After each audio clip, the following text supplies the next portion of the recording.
नमस्कार दोस्तों, मैं अतुल द्विवेदी आपका नॉलेज बूस्टर में स्वागत करता हूं, अभिनंदन करता हूं। जैसा कि आप जानते हैं कि नॉलेज बूस्टर एकेडमी चंद्रमा की सीरीज लेकर चल रही है। चंद्रमा यदि लग्न में हो, अभी तक आप वीडियो देख चुके हैं, उसके विशेष कारकत्व का एक वीडियो पड़ा हुआ है जिसमें उसके वो स्पेशलाइजेशन के बारे में बताया गया है, कारकत्व के बारे में बताया गया है। आप जाकर उसको चेक कर सकते हैं। चंद्रमा का विशेष कारकत्व और चंद्रमा का लग्न भाव में क्या फल है, वो दोनों वीडियोस पढ़ चुके हैं, इसको आप देख सकते हैं। चलिए ज्यादा समय न लेते हुए, आपका वीडियो चंद्रमा यदि धन भाव में है तो क्या उसके रिजल्ट दिखते हैं, वो क्या ऑस्पिशियस रिजल्ट मिलते हैं, वो देखने को मिले। पहले हम दो तीन चीजें बताते हैं कि चंद्रमा यदि पूर्ण बली हो तो इसके पूरे रिजल्ट दिखने को मिलते हैं। पूर्ण बली का मतलब हो गया पूर्णिमा का चंद्रमा, यानी फुल मून। अगर फुल मून है तो चंद्रमा का रिजल्ट देखने को मिलते हैं, लेकिन अगर फुल मून नहीं, यानी कि चंद्रमा का बल नहीं मिल रहा है उसको, तो उसमें अल्प रिजल्ट देखने को मिलते हैं। तो ये चीजें कुछ टेक्निकल चीजें हैं, इसको आपको जानना बहुत जरूरी है। अब जैसे इसको हम लोग लक्षणों के साथ समझेंगे कैसे कि कौन सा व्यक्ति, मतलब जैसे चंद्रमा किसी व्यक्ति का धन भाव में पड़ा हुआ है। देखिए मैंने ये एक चार्ट बनाया हुआ है, ये जो नंबरिंग की हुई है ये केवल भाव के हिसाब से है। आप इसको अपना चार्ट ना मानिए, यहाँ पे नंबर बदलते जाएंगे लग्न के हिसाब से। केवल चंद्रमा यहाँ पे धन भाव में है, उसके रिजल्ट में बताने जा रहा हूँ। तो चंद्रमा यदि आपका धन भाव में द्वितीय भाव में है तो लोग सोचते हैं कि चंद्रमा धन भाव में, धन भाव को समझे क्या है।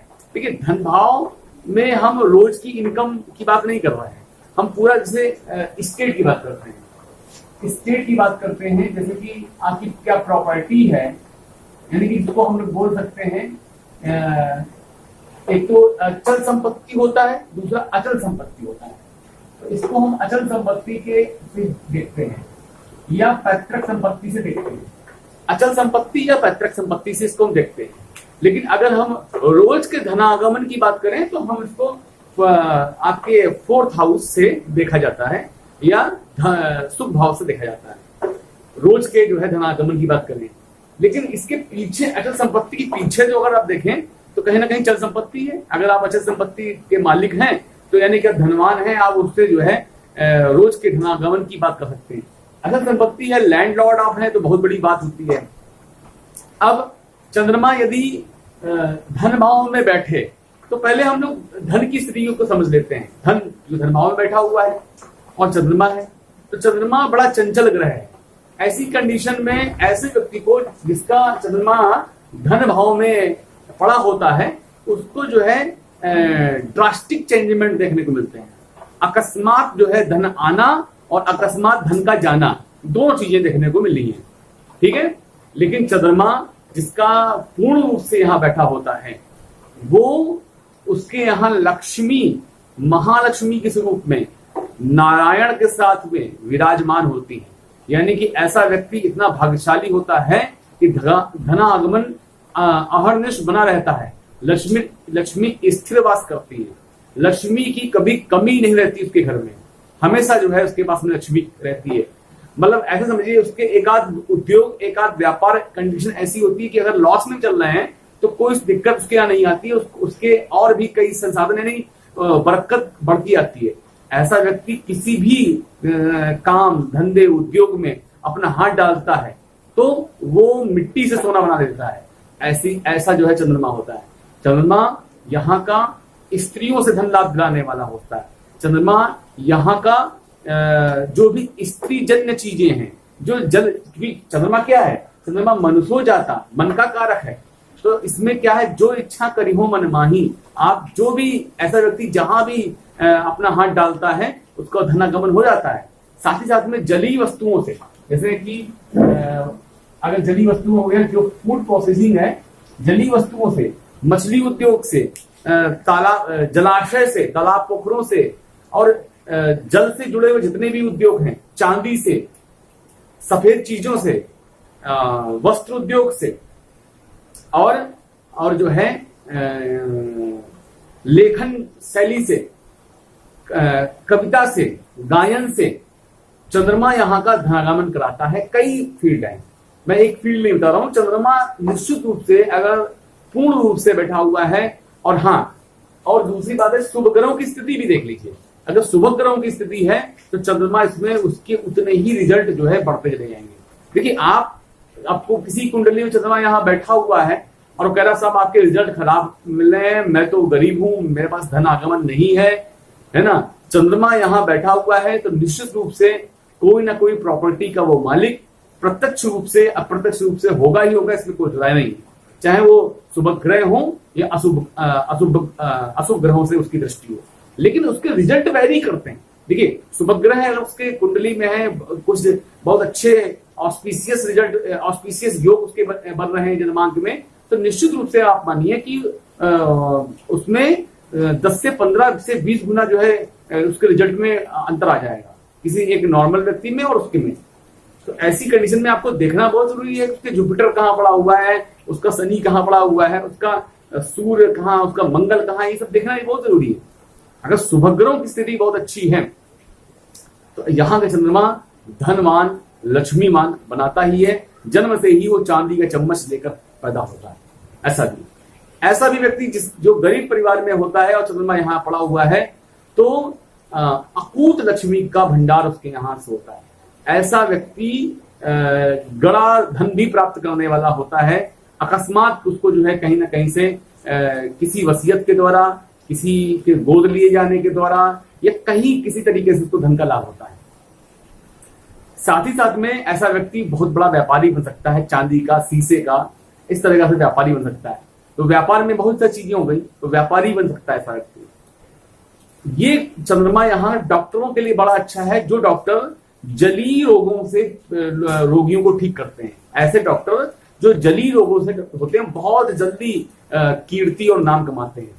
यहाँ का चंद्रमा वकालत पेशे के लिए बहुत श्रेष्ठ है। लेकिन एक चीज है, इसको आप देखिए बड़ा गंभीर रूप से, चंद्रमा यदि यहाँ पे अल्प बल प्रदान कर रहा है और क्रूर ग्रहों से युक्त है या क्रूर ग्रहों से दृष्ट है या पाप ग्रहों से युक्त या दृष्ट है, ऐसी कंडीशन में उसकी जो वाणी होगी वो गदगदी टाइप होगी। गदगदी का अर्थ मतलब हो गया गदगद भाषा में बोलने वाला होगा, ऐसा डीप होगा। अगर बहुत डीप बोल रहा है, गदगद भाषा बोल रहा है, वाणी में कुछ अपभ्रंश सी स्थिति है, बोलने में हकलाहट है, तुतलाहट है, या बोलने में कुछ वाणी में दोष आ रहा है, तो निश्चित रूप से मानिए कि चंद्रमा पूर्ण बली नहीं है। यानी कि चंद्रमा यदि यहां बैठा हुआ है तो उसको ये निश्चित रूप से मानिए कि वो कोमल बोलने वाला होगा, मीठा बोलने वाला होगा। लेकिन चंद्रमा यदि गदगद वाणी से बैठे होने के बाद में अगर वाणी में दोष आ रहा है, हकलाहट है, तो चंद्रमा का पूर्ण फल उसको नहीं मिल रहा है, वाणी का दोष है। इसलिए जो है चंद्रमा का पूर्ण फल नहीं मिल रहा है, अर्थात धन की कमी है। तो ये तो रही बात चंद्रमा के धन की। लेकिन वो दिखता कैसा है ये भी बहुत जरूरी है बताना, क्योंकि ये जरूरी है। कमेंट आते हैं कि सर बताइए कि जो है चंद्रमा द्वितीय भाव में है तो दिखता कैसा होगा, या लग्न में है तो दिखता कैसा होगा। तो चंद्रमा यदि द्वितीय भाव में बैठा हुआ है तो वो देखने में ऐसा व्यक्ति इतना सुंदर होता है कि कहा गया है शास्त्र में कि अप्सराओं के द्वारा भी, मतलब अप्सराएं उससे आकृष्ट रहती हैं। ऐसा जातक जो है कितना सुंदर होता है, उसकी आंखें कुछ विशेष होती हैं। ऐसे जातकों की आंखें की जो आंखों की पुतली है वो नीली होने की प्रायिकता ज्यादा होती है। लेकिन हालांकि मैं ये नहीं कह सकता हूँ कि सभी नीली आंख वाले ही चंद्रमा द्वितीय भाव में होंगे, ऐसा नहीं कह सकता हूँ। लेकिन कहने का मतलब उनकी आंखें विशेष जो है कमल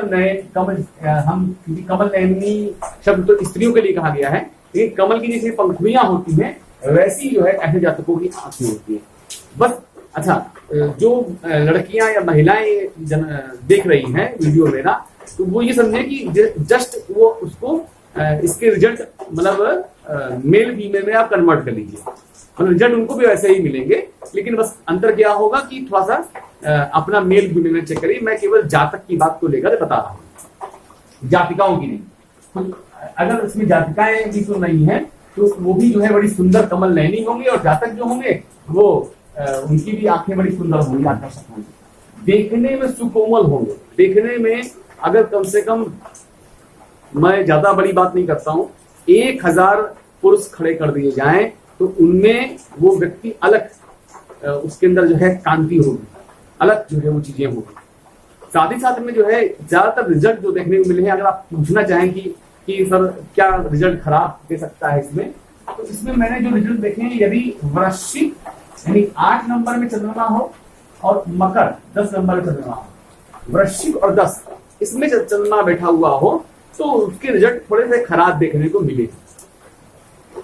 ये केवल देखने को मिला, बाकी किसी भी राशि में इतने खराब रिजल्ट नहीं है कि इसको वो चीजें। वृश्चिक राशि का चंद्रमा यदि बैठा हुआ हो और मकर राशि का चंद्रमा बैठा हुआ हो तो थोड़े से रिजल्ट खराब देखने को मिले।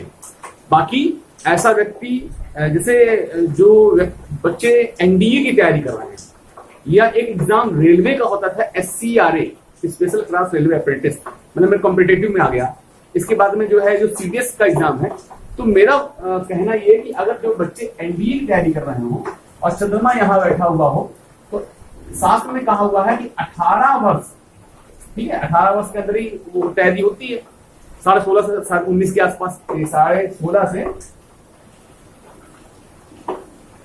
19 है ना, 19, इसके साथ में जो है तैयारी होती है। तो ये 18 वर्ष की जो है योग बनता है, चंद्रमा धनुमाओं में है और उसका मन सेना में जाने का कर रहा है, तो वो तैयारी करें, वो एनडीए ऑफिसर बनेगा, इसमें कोई राय नहीं है। बाकी ऑस्पिशियस जो भी योग हो देख लीजिएगा।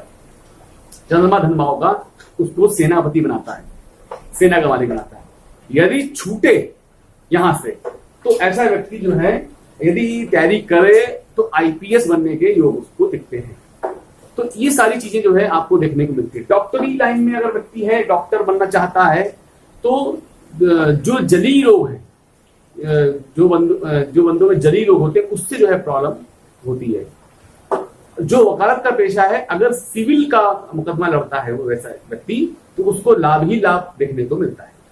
ये मैंने थोड़ा सा और चीजें डीपली बता दी। तो ये सेना ध्यक्ष बनाने वाला, सेनापति बनाने वाला चंद्रमा यहाँ पे योग देता है।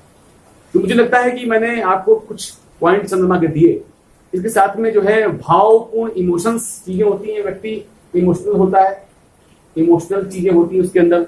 और साथ में जो है बहु स्त्रियों से उसको लाभ होता है हर तरीके से, स्त्रियां उसके प्रति बहुत ही सहज होती हैं। तो ये सारी चीजें होती हैं। इन सब चीजों से आप और भी अर्थ निकालिए। कमेंट बॉक्स पे आपके बताइए कि वीडियो कैसे लगी, और इसको लाइक कीजिए, सब्सक्राइब कीजिए, शेयर कीजिए। आगे नेक्स्ट वीडियो में फिर मिलेंगे। नमस्कार।